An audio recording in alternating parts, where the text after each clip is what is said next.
عليكم ورحمة الله وبركاته، حبايبي اللي متابعيني عاملين ايه؟ معاكم مطبخ ام علي. طبعا احنا النهارده يا جماعه نزلنا السوق، بسم الله ما شاء الله. يعني لقيت المانجا كده حلوه. اول ما بنزل الصراحه بنزل على الفكهاني الاول اللي عندي على الامه، بشوف عنده مانجا ولا ايه ما شاء الله ما شاء الله، سعرها حلو قوي. هتتفاجئوا بالسعر بتاعها دلوقتي. إيه يعني زي ما انا عايزه كده اهوت الصراحه. قال لي نقي اللي انت عايزاه، فنقيت دول طلعوا زي 6 كيلو ونص كده اهوت. بسم الله ما شاء الله، مانجا زي العسل. دي المانجا اللي تتخزن يا جماعة. بصوا ما فيهاش واحدة مفتوحة، شايفين المانجا؟ تحفة تحفة الصراحة، يعني شايفين جميلة جدا. هنغسلها.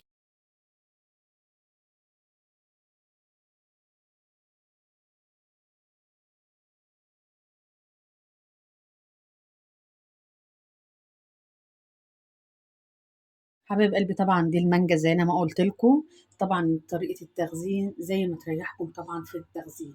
في بيحب يشيلها وحايد كده، وفي بيحب يفرصها. انا احب اطلعها جروتها كده اهوت بالمعلقة، او ممكن كده اهوت. وفي تقطيعة تانية برضو تقدر انك تقطعيها كده برضو، كده اسهل.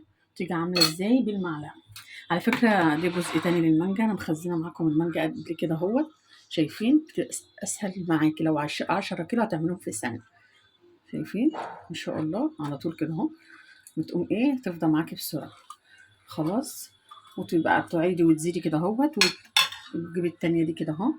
تشيلي النقه دي كده ما شاء الله. حبه مانجا زي العسل.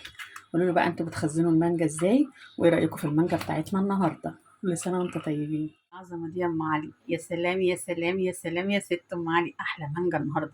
100 جنيه مانجا بس. بقوا ظبطنا الدنيا مانجا.